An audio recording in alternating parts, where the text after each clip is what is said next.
जय श्री कृष्णा। प्रिय श्रोताओं, आप सभी का स्वागत है। आज सुनेंगे संतोषी माता की बहुत ही सुंदर कथा।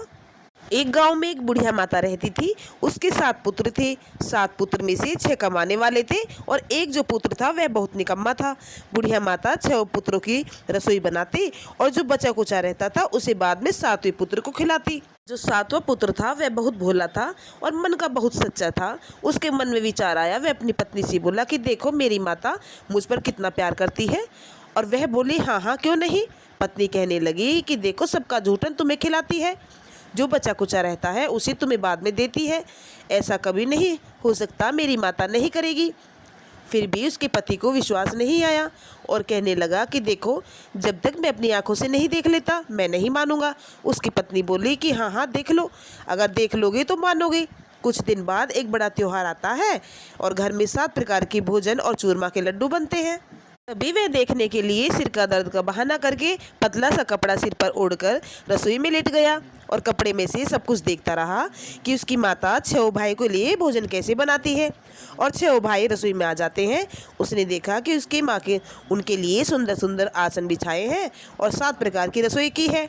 तभी वह आग्रह करके उन्हें जिमाती है और वह देखता रहा।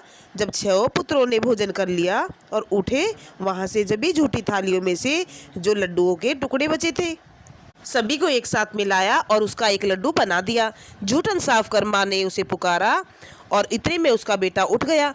6 भाई ने भोजन कर लिया। अब तो भी बाकी है, आजा बेटा भोजन कर ले। वह कहने लगा कि माँ, मुझे भोजन नहीं करना है, मैं परदेश जा रहा हूँ। माता ने कहा, कल जाता हो, आज चला जा। आज ही चला जा बेटा, क्यों रुका हुआ है। फिर बोला कि हाँ हाँ, आज ही मैं जा रहा हूँ। यह कहकर वह घर से निकल गया और चलते चलते उसकी पत्नी ने उसे याद किया। वह गौशाला में कंडे थाप रही थी। वह उससे जाकर के बोला कि देखो, हम जावे परदेश को, आवेंगे कुछ काल, तुम रहियो संतोष से धर्म अपनी पाल। वह बोली, जाओ पिया आनंद से, हमरो सोच हटाए, राम भरोसे हम रहे, ईश्वर तुम्हें सहाय। देवो निशानी अपनी देख, धरू में धीर, सुदे हमरे न बिसारियो, रखियो मन गंभीर। वह बोला, मेरे पास तो कुछ नहीं है, यह अंगूठी है सो ले लो, वह अपनी कुछ निशानी मुझे दे दो। वह बोली, मेरे पास क्या है, यह गोबर भरा हाथ का है। यह कह करके उसकी पीठ पर उसने गोबर का हाथ की थाप लगा दी। वह चल दिया। चलते चलते कुछ दूर देश में पहुंचा। वहां पर एक साहूकार की दुकान थी। वहां पर दुकान पर जाकर कहने लगा, भाई मुझे नौकरी पर रख लो। साहूकार को जरूरत थी। वह बोला, हाँ बेटा आजा। तभी लड़के ने पूछा कि तनख्वाह कितनी दोगे। साहूकार ने कहा, देखो, काम देख करके दाम मिलेंगे। साहूकार के यहाँ पर उसको नौकरी मिल गई। फिर वह सुबह 7 बजे से जाता और रात भर करके नौकरी अपने कुछ दिन व्यतीत करने लगा और दुकान का सारा लेन देन सब हिसाब रखने लगा। ग्राहकों को माल बेचता और सारा काम करने लगा। साहूकार के 7-8 नौकर थे। सब सोच में पड़ गए कि यह तो होशियार बन गया है। और साहूकार ने भी काम देख करके उसे 3 महीने में आधे मुनाफे का साझेदारी बना लिया। 12 वर्ष और वह नामी सेठ बन गया और 12 वर्ष के बाद अच्छे से उसने सब काम सीख लिया। साहूकार सारा कारोबार संभालने लगा। उसके ऊपर छोड़कर बाहर भी चला जाता था। उधर गांव में साहूकार की जो पत्नी थी उस पर क्या बीत रही थी, तो सास ससुर ने उसे दुख देने शुरू कर दिए। सारी गृहस्थी का काम कराती और उसे लकड़ी बेचने के लिए जंगल में भेज देती। घर की रोटियां के आटे के भूसे से जो भूसी निकलती उसकी रोटी बनाकर रख देती और फूटे नारियल की नरेली में पानी देती। इस तरह से कुछ दिन उसके बीत रहे थे। एक दिन वह लकड़ी बेचने के लिए जा रही थी। रास्ते में उसे बहुत सी स्त्रियां संतोषी माता का व्रत करती दिखाई दी। वह वहां पर खड़ी होकर के कथा सुन रही थी और बोली, बहनों, तुम किस देवता का व्रत कर रही हो और कौन से देव की कथा सुन रही हो? इसके करने से क्या होता है, क्या फल मिलता है? इस व्रत के करने से क्या विधि है? आप मुझे भी बताइए, मैं भी ये व्रत करना चाहती हूँ। यदि तुम अपने इस व्रत का विधान मुझे समझा दोगी तो मैं इस व्रत को भाव और श्रद्धा के साथ करूँगी और आपका एहसान मानूंगी। तब उनमें से एक स्त्री बोली, सुनो, यह संतोषी माता का व्रत है। इसके करने से निर्धनता, दरिद्रता नाश होता है। इसके साथ ही लक्ष्मी जी आती हैं और मन की चिंताएं भी दूर हो जाती हैं। घर में सुख आने से और मन की प्रसन्नता और शांति मिलती है। भी बहू सब सुन करके वहाँ से चल दी। रास्ते में लकड़ी के बोझ को बेच करके उन पैसों से गुड़ चना ले आई और माता के व्रत की तैयारी की। आगे चलकर सामने मंदिर देखकर पूछने लगी, यह मंदिर किसका है? लोगों ने बताया कि यह संतोषी माता का मंदिर है। यह सुन माता के मंदिर में जा करके माता के चरणों में लौट गई और वहाँ से विनती करने लगी, हे माता, मैं मूर्ख हूँ, व्रत के नियम नहीं जानती हूँ, मैं दुखी हूँ, आप मेरी सहायता कीजिए। हे माता, हे जगत जननी, मेरा दुख दूर कीजिए, मैं तेरी शरण में हूँ। माता को दया आ गई। एक शुक्रवार बीता ही था कि दूसरे शुक्रवार को उसके पति का पत्र आया और तीसरे को उसका भेजा हुआ पैसा मिला। यह देख जिठानियाँ मुँह सिकोड़ने लगी, इतने दिनों में इतना पैसा आया है, इसमें से क्या बड़ाई है? और लड़के ताना देने लगे। काकी के पास आकर के पत्र आने लगे, रुपया आने लगा। तभी वह काकी को खातिरदारी बढ़ेगी और अब काकी बुलाने से भी नहीं बोलेगी। यह बेचारी सरलता से कहती, भैया पत्र आए, रुपया आए तो हम सब के लिए अच्छा ही है। ऐसा कहकर आंखों में आंसू भरकर संतोषी माता के मंदिर में आ मातेश्वरी के चरणों में गिरकर रोने लगी। माँ, मैंने तुमसे पैसे नहीं मांगे थे, मुझे पैसे से क्या करना है, क्या काम है? मुझे तो अपने सुहाग से ही काम है। मैं तो अपने स्वामी के दर्शन और सेवा मांगती हूँ। तब माता ने प्रसन्न होकर कहा, जा बेटी, तेरा स्वामी आएगा। यह सुनकर खुशी से बावली होकर घर जा कर के काम में लग गई। भी संतोषी माता विचार करने लगी कि इस भोली पुत्री को मैंने कह तो दिया है तेरा पति आ जाएगा, पर कहाँ से आएगा? वो तो स्वप्न में भी इसको याद नहीं करता है। उसे याद दिलाने के लिए मुझे जाना पड़ेगा। इस तरह संतोषी माता उसके पति के स्वप्न में प्रकट हो गई और कहने लगी, साहूकार, बेटे सोता है या जागता है? वह बोला, माता, सोता भी नहीं हूँ और जागता भी नहीं हूँ, बीच में ही हूँ, कहो क्या आ गया है? माँ कहने लगी, तेरा घर बार कुछ है या नहीं? वह बोला, मेरा सब कुछ है, माँ, बाप, भाई, बहन, पत्नी, क्या कमी है? माँ बोली, भोले पुत्र, तेरी पत्नी घोर कष्ट उठा रही है, तेरे माँ बाप उसे दुख दे रहे हैं, वे तेरे लिए तरस रही है, तू उसकी शुद्ध बुद्ध ले ले। वह बोला, माता, यह तो मुझे भी मालूम है, परंतु जाऊं कैसे? परदेश की बात है, लेन देन का कोई अब नहीं है, जाने का कोई रास्ता नहीं नजर आता है, कैसे जाऊं माता? माँ कहने लगी, मेरी बात मानो, सवेरे नहा धोकर संतोषी माता का नाम लो और घी का दीपक जलाओ, दंडवत का दुकान पर जा बैठना और तभी देखते ही देखते तेरा लेन देन सब कुछ चुक जाएगा, माल बिक जाएगा और शाम होते ही धन का ढेर लग जाएगा। तभी वह सवेरे बहुत जल्दी उठा और नहा धोकर के माता संतोषी को दंडवत कर प्रणाम किया और आदर सहित घी का दीपक जलाकर उनका विधि पूर्वक से पूजन किया। फिर दीपक जलाने के बाद उसने विधि पूर्वक से प्रभु को भोग प्रसाद लगा करके उनकी पूजा अर्चना की। फिर वह दुकान पर जा करके बैठ जाता है। थोड़ी देर बाद क्या देखता कि लेन देन वाले रुपया लेकर आते हैं और लेने वाले हिसाब देने वाले हिसाब दे जाते हैं। कोठे में जो माल भरा हुआ था तभी सामान सारा खरीदार नगद दाम में सौदा लेने लगे और शाम तक धन का ढेर लग गया। माता का यह चमत्कार देखकर वह साहूकार खुश हो गया। भी वह साहूकार मन ही मन मुस्कुराता और माता का नाम लेकर के घर जाने के लिए तैयार हो गया।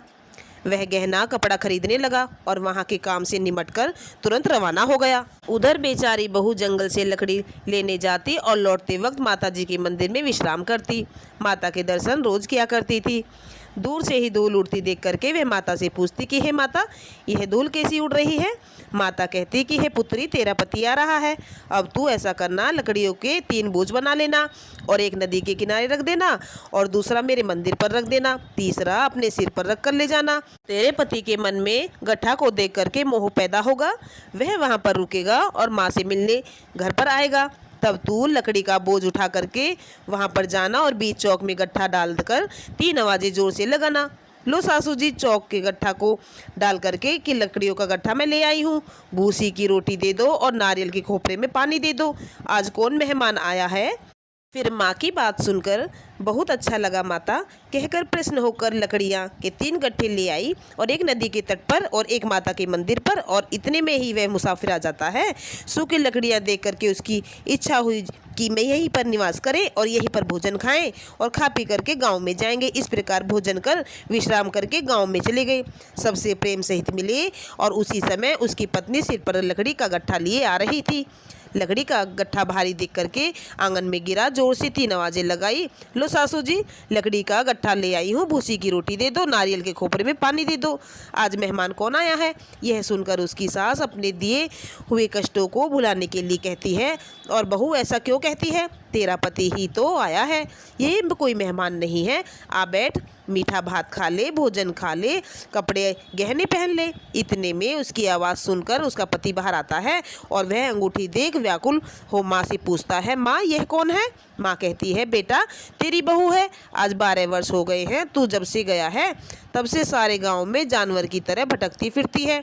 कामकाज घर का कुछ करती नहीं, 4 समय आकर खा जाती है, और अब तुझे देखकर भूसी की रोटी और नारियल के खोपरे में पानी मांग रही है। वह लज्जित से बोला, ठीक है माँ, मैंने इसे भी देखा है और मैंने तुम्हें भी देखा है। अब मुझे दूसरे घर की चाबी दे दो, मैं उसमें ही रहूँगा। तब माँ बोली, ठीक है बेटा, जैसी तेरी मर्जी। ऐसा कहकर चाबी का गुच्छा पटक दिया। बेटे ने चाबी ले ली, दूसरे कमरे में जाकर तीसरी मंजिल के ऊपर रहता था और खोल करके जाकर सामान जमाया, और एक दिन में ही वहाँ के राजा के महल में जैसा ठाट बाट बन गया। तब क्या हुआ कि वे दोनों पति पत्नी सुखपूर्वक से रहने लगे। फिर अगला शुक्रवार आता है। बहू ने पति से कहा कि मुझे संतोषी माता का उद्यापन करना है। पति बोला, बहुत अच्छा, खुशी से करो। वह तुरंत ही उद्यापन की तैयारी में लग जाती है। जेठ के लड़कों को भोजन के लिए कहने जाती है और उन्हें मंजूर कर लेती है, परंतु जेठानी अपने बच्चों को सिखाती है, देखो रे, भोजन के समय सब लोग खटाई मांगना, जिसे उसका उद्यापन नष्ट हो जाएगा और सब पूरा खंडित हो जाएगा।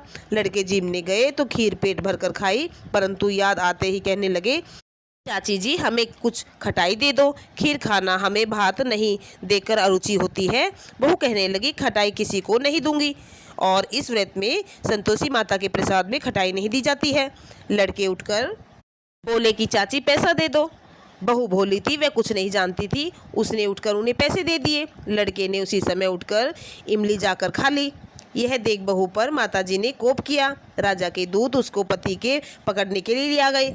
जेठ जेठानी मन माने खोटे वचन कहने लगी कि लूट लूट कर धन इकट्ठा लाया था, इसलिए राजा के दूत उसको पकड़कर ले जा रहे हैं। सब पता चल जाता है। जब जेल की हवा खाएगा तो इसको अकल ठिकाने हो जाएगी। बहू के ऐसे वचन सुनकर सहन नहीं हुए, वह रोती रोती मंदिर में चली गई और बोली, हे माताजी, तुमने यह क्या किया?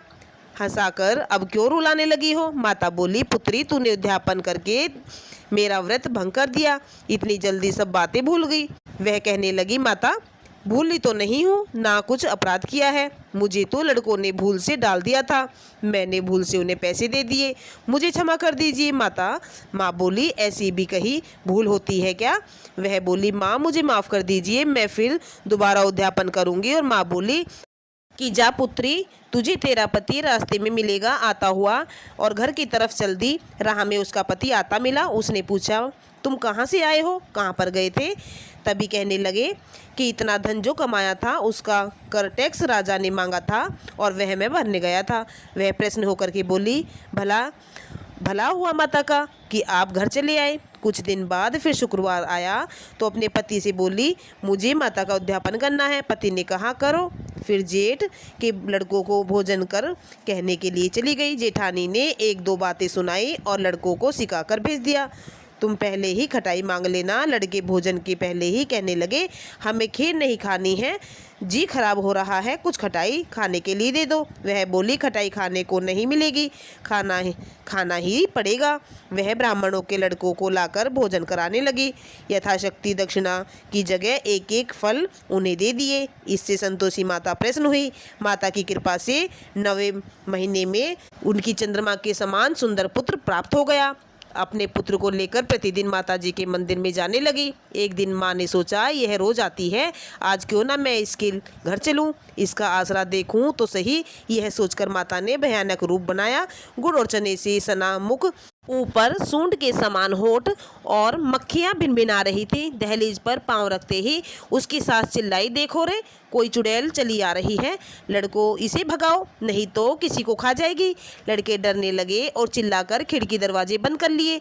बहू रोशनदान में देख रही थी, प्रसन्नता से पूर्वक पागल होकर के चिल्लाने लगी, आज मेरी माता मेरे घर पर आई है। यह कहकर बच्चे को दूध पिलाने से हटा दिया और इतने में सास का क्रोध फूट पड़ा और वह बोली, इसे देखकर कैसी उतावली हुई है जो बच्चे को पटक कर दिया है और बच्चे को छोड़ दिया है। दूध पिलाते पिलाते इतने में माँ के प्रताप से जहाँ देखो वहीं लड़के ही लड़के नजर आने लगे। बहू बोली, माँ ये तो जिनका व्रत मैं करती थी वे माता जी हैं, संतोषी माता जी हमारे घर पर आई हैं। इतना कह झट से सारे घर के किवाड़ खोल दिए। सभी ने माता के चरण पकड़ लिए और विनती करने लगे, हे माता, हम मूर्ख पापी हैं, अज्ञानी थे, तुम्हारे व्रत की विधि हम नहीं जानते थे, तुम्हारा व्रत भंग कर हमने बड़ा अपराध किया है। हे माता, आप हमारे अपराध को क्षमा कर दीजिए। इस प्रकार माता प्रसन्न हुई और माता ने बहू को जैसा फल दिया वैसा ही माता ने सभी के ऊपर अपनी कृपा बरसाई। इस तरह से साहूकार की पत्नी ने विधि विधान से संतोषी माता का व्रत किया और उनका पालन किया और श्रद्धा और भाव के साथ उद्यापन किया। माता रानी ने अपनी कृपा सभी के ऊपर बरसाई। इस तरह से संतोषी माता का व्रत जो भी व्यक्ति करता है, जो भी माताएं बहनें करती हैं, माता रानी उनकी सभी मनोरथ पूर्ण करती हैं, सभी इच्छाएं मनोकामनाएं पूर्ण कर देती हैं और अंधन से भंडार भर देती हैं। इसी के साथ संतोषी माता की कथा पूर्ण होती है। बोलिए संतोषी माता की जय। वीडियो पसंद आई तो वीडियो को लाइक करें, सब्सक्राइब करें, शेयर करें, कमेंट अवश्य करें।